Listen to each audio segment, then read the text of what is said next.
ಕಥೆ ಕೇಳಿ ಪ್ರಿಯೆ, ಈ ಅಜ್ಜಿ ಹೇಳುವರು ಕಥೆನ್ನು ಕೇಳೆ.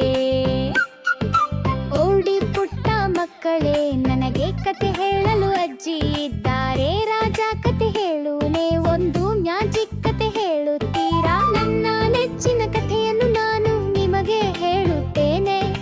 ನಾನು ನಿಮಗೆ ಒಂದು ಹೊಸ ಕಥೆಯನ್ನು ಹೇಳುತ್ತಿದ್ದೇನೆ. ಕಥೆ ಕೇಳಿ ಪ್ರಿಯೆ, ಈ ಅಜ್ಜಿ ಹೇಳುವರು ಕಥೆಯನ್ನು ಕೇಳಿ. ಕಾಡಿನಲ್ಲಿ ಒಂದು ಸಿಂಹವಿತ್ತು, ನಾನೇ ರಾಜ ಅದು ಹಾಗೆ ಹೇಳಿದೆ. ತರ ಶಬ್ದವು ಕಾಡನ್ನು ನಡುಗಿಸಿತು, ಎಲ್ಲ ಪ್ರಾಣಿಗಳು ಭಯಭೀತವಾಗಿದ್ದವು.